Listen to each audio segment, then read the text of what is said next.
네. 코로나19 이야기를 좀 해보겠습니다. 방역 당국이 다음 주에 생활 방역으로 넘어가는 방안을 조심스럽게 검토를 하고 있다고 합니다. 물론 넘어야 되는 산이 있습니다. 어제 부활절 예배가 있었고요. 이번 주에 또 총선 투표가 있습니다. 이걸 잘 넘겨야 된다라고는 좀 단서가 붙어 있는데요. 자, 어떻게 되는 건지 전문가 연결해서 자세히 점검해 보겠습니다. 이재갑 한림대 강남성심병원 감염내과 교수 전화로 연결합니다. 교수님 나와 계시죠? 네, 안녕하세요. 네, 안녕하세요. 일단 생활 방역이라고 하던데요. 생활 방역으로 넘어가면 뭐가 어떻게 달라지는 겁니까? 사실 사회적 거리두기를 지금까지 꽤 열심히 잘 지켜주셨고요. 생활 네. 방역 자체는 이제 일상생활 속에서 사회적 거리두기가 이제 뭐라 그럴까요? 그 내재된 형태의 음, 생활을 시작한다 이렇게 생각하시면 될 것 같아서 네. 우리가 처해 있는 뭐 직장이든 음, 뭐 아니면 뭐 식당이든 네. 아니면 뭐 야구장이든 이런 데서 어허, 코로나 바이러스의 확산을 이제 저지할 정도의 그런 사회적 거리두기가 예. 이제 실현되는 그런 삶의 살 다시금 만들겠다 이런 생각하시면 될 것 그러면 같습니다. 예를 들어서 그러니까 방역 수칙만 정확히 지켜진다면 뭐 프로야구도 개막할 수 있고 헬스장도 이제 이용할 수 있다. 이렇게 이해를 하면 되는 겁니까? 교수님? 점진적이기는 하겠지만 유행 네. 상황에 맞춰서 그 부분의 강도를 조절하긴 하겠지만 음흠. 어쨌든 그런 원칙적인 부분들을 철저히 지킨다면 음, 차근차근 그런 삶으로 돌아가겠다는 거고요. 네. 다만 우리가 생각하는 예전처럼 뭐 야구장에 뭐 몇만 명이 가득 차서 응원하고 이런 상황들을 이제 음. 상상할 수는 없는 그런 거라 생각이 바로 듭니다. 이제 거기로 넘어갈 수는 없는 거고. 그래서 이제 그 네. 생활 방역 다섯 가지 핵심 수칙이라고 하는 것도 어제 발표를 했더라고요. 네. 이제 핵심적인 부분이 어떤 내용입니까? 대표적인 거는 일단은 이제 아프면 쉰다라는 얘기들이 네, 있고요. 네. 그 다음에 이제 뭐 직장 생활이든 어디를 가든 간에 우리가 양팔을 벌렸을 때 그 서로 음, 사람이 닿는 거리 있으면 안 된다. 좀 네. 널찍널찍하게 생활을 하라는 거, 뭐 음, 환기와 관련돼 있는 거, 음흠. 뭐 손위생 관련돼 있는 네, 부분들, 네, 그러니까 뭐 이런 부분들을 해가지고 다섯 가지 수칙을 이제 발표를 했었고요. 네. 그 외에도 이제 구체적인 내용들은 뭐 이제 개인적으로 지켜야 될 거, 또 음, 사회적으로 지켜야 될 거, 뭐 이런 식으로 해서 좀 자세하게 좀 질병관리본부하고 보건복지부에서 준비를 해놨더라고요. 네. 예. 근데 이런 그 생활 방역으로 넘어간다라고 하는 것은 집단 감염이라고 하는 것들이 없다라고 하는 걸 이제 그 전제로 하는 이야기 아니겠습니까, 교수님? 예, 근데 그렇죠. 그러니까 집단 감염뿐만 아니라 이제 그 지역사회 감염이 어느 정도 이제 잦아들었다고 하는 상황에서 시작할 수 있는 부분이긴 그렇죠. 합니다. 그러려면 이제 예. 두 가지 고비를 좀 넘어가야 되고 또 점검이 필요한 것 같은데 어제가 이제 부활절이었고 부활절 예배가 이제 진행이 되지 않았습니까? 근데 네. 물론 이제 그 상당수의 그 교회들은 그 오프라인 예배를 진행을 하면서도 방역 수칙을 지켰다고는 합니다만 일부 교회는 또 아니다 이런 지적도 있던데요. 어떻게 괜찮을까요? 그러니까 이제 저희가 그 사람들이 많이 이제 다닐 수 있는 많이 모이는 대표적인 게 이제 학교 그다음에 교회 두 가지를 상당히 중요하게 생각을 하고 있거든요. 네. 근데 이제 교회 같은 경우에 매 이제 일요일마다 모이고 또 음. 사실은 뭐 우리나라는 수요 예배나 이제 새벽 기도회도 열심히 하는 국가의 그런 기독교이기 때문에 네. 그래서 이제 그런 여러 모임이 잦아지면 잦아질수록 특히 이런 기본적인 그런 사회적 거리두기의 기본 원칙을 지키지 않은 상황에서 이루어질 경우에는 음. 교회를 중심으로 해서 대규모 발생이 또 가능할 수도 있거든요. 예. 근데 이미 우리가 이제 여러 교회에서 많은 환자 발생한 것들을 이미 경험을 했었었기 때문에 네네. 그래서 교회의 예배도 한동안은 특히 코로나 시대에 있어서는 이제 음. 여러 교회들이 시도하고 있는 또 좋은 방법들이 있잖아요. 그러니까 네. 뭐 온라인 예배라든지 드라이브인 예배라든지 그러게요. 예. 뭐 이런 그런 원칙들을 조금 창의적인 방법들을 동원해서 예. 교인들의 마음은 묻고 음. 그다음에 서로 이제 물리적 거리는 좀 거리를 두는 그런 형태의 음. 예배들이 계속 창조적으로 만들어져야 될 거라 생각이 듭니다. 네, 그 지난주에 금토일에는 그러니까 사전 투표가 있었고 이번 주 수요일에는 또 이제 본 투표가 있게 되는데 혹시 이게 또 영향을 미칠 가능성은 어떻게 봐야 될까요?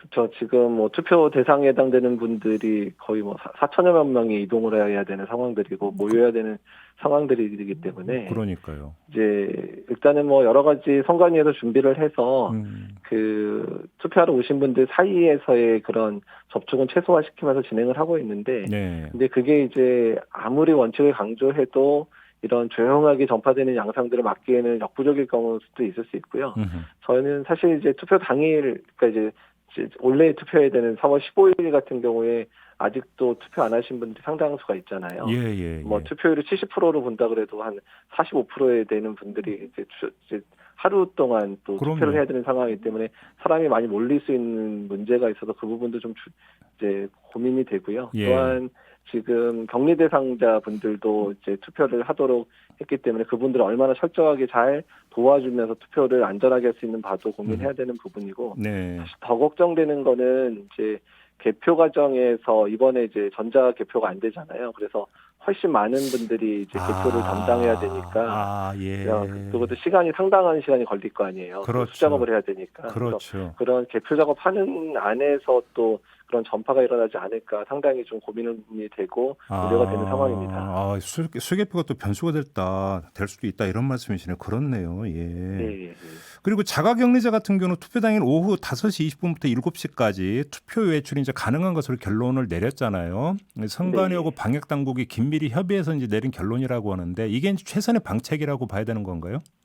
일단은 뭐 이제 자가격리 대상자의 투표권을 또 실현시켜야 되는 그런 헌법적인 가치가 있기 때문에 그렇죠. 이제 어쨌든 이렇게 된 것 같은데, 예. 어쨌든 그런 과정에 있어서 철저하게 좀 준비가 돼 있어야 되는 게 일단 이동 수단이라든지 또한 그분들하고 또한 이제 자가격리 상자가 아닌 분들의 투표 시간을 잘 끊어서 두 그룹이 섞이지 않게 한다든지, 네. 또한 기가와 관련돼 있는 부분들까지도 잘 신경을 써서 어쨌든 네. 우려가 될 만한 상황이 벌어지지 않게끔 노력이 필요할 것 같습니다. 예. 근데 이제 그 투표소에서 이제 그 투표 진행 요원들이 이 사람이 자가격리자인지 아닌지는 어떻게 알 수가 있는 거예요?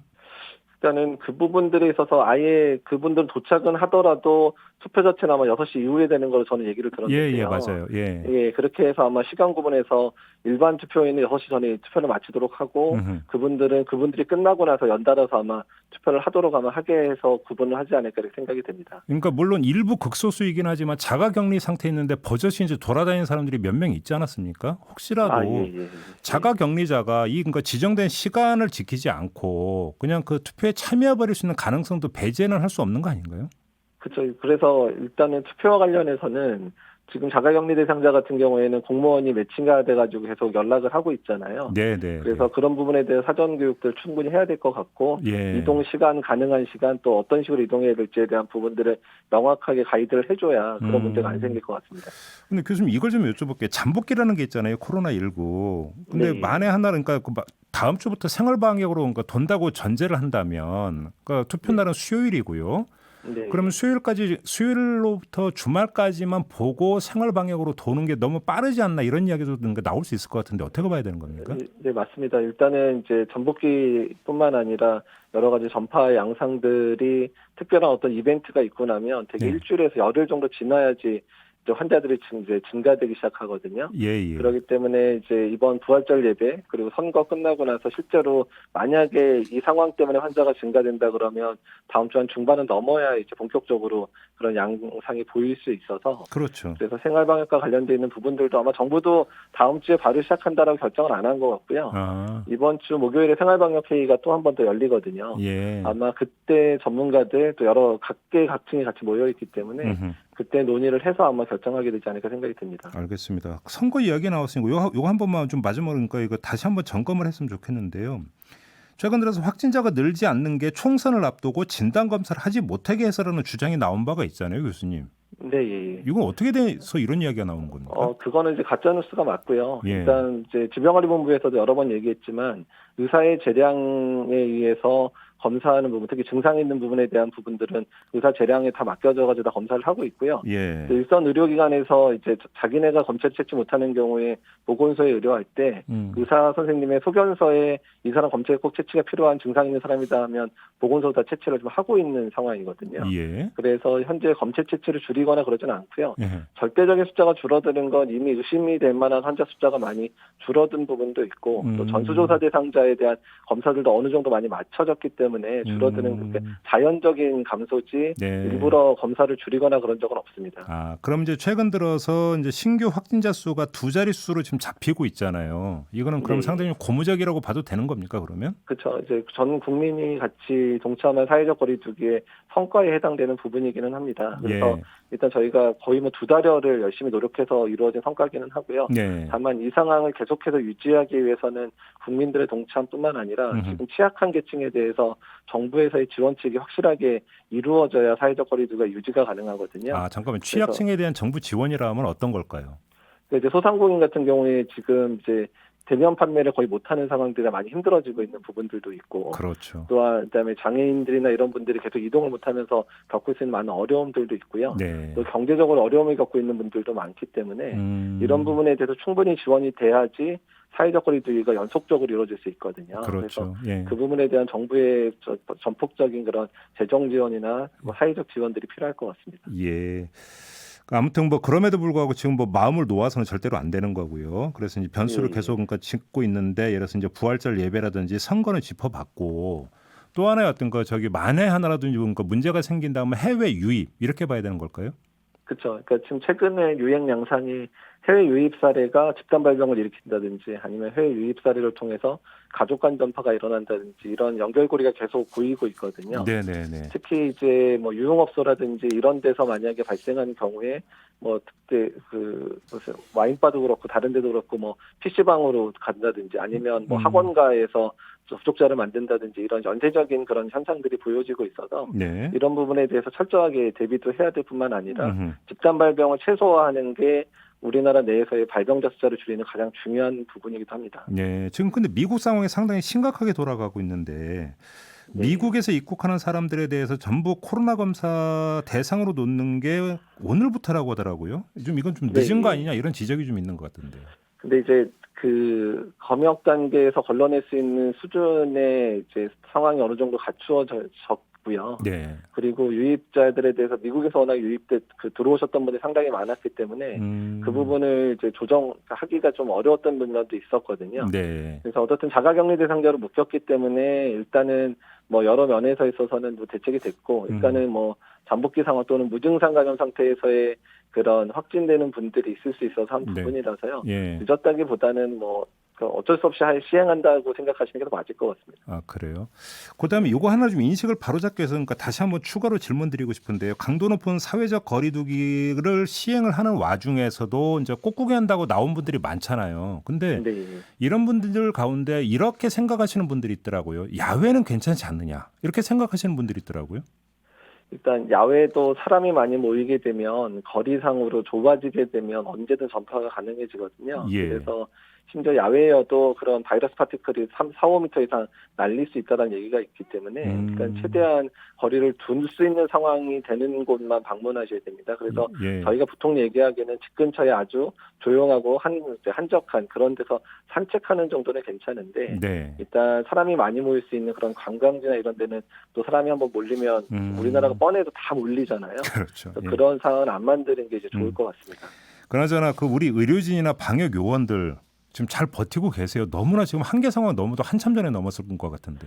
특히 대구 경북 지역에 좀 환자들이 많이 줄긴 했어도 아직도 2-3천 명 이상 입원해 있다 보니까 네. 좀 많이 지쳐가고 있고, 또 자원봉사 오셨던 분들이 이제 복귀 시점들이 다가오기 시작하면서 예. 남아있는 분들이 좀 많이 힘드신 것 같고, 예. 선별 진료하는 여러 병원들 같은 경우에도 많이 지쳐가고 있어서 예. 어떻든 간에 사회적 거리두기를 통해서 환자 수가 줄어든 상태를 계속 유지를 해주시는 게 의료진들의 그런 피로도를 완화시키는 데 상당히 도움이 되거든요. 그러게요. 그 부분도 노력을 해주시면 좋겠습니다. 함께 노력을 해야 되는 상황은 계속되고 있다. 이렇게 좀 정리를 해야 될 것 같습니다. 자, 오늘 말씀 잘 들었습니다. 고맙습니다. 예, 감사합니다. 네, 지금까지 이재가 한림대 강남성심병원 감염내과 교수였습니다.